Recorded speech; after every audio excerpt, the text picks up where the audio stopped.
अस्सलाम वालेकुम नाज़रीन, टाइम्स 24 न्यूज़ में आपका खैर मक़दम है। आइए तफसीलात पर नज़र डालते हैं।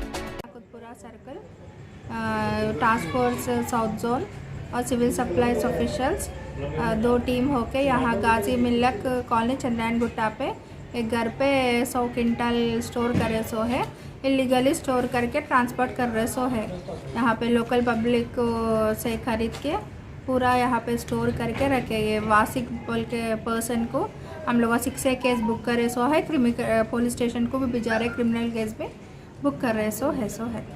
ऐसो पंचानामा लिख के 6A करके हम लोग हमारे चीफ रशनिंग ऑफिसर को सबमिट करते हैं।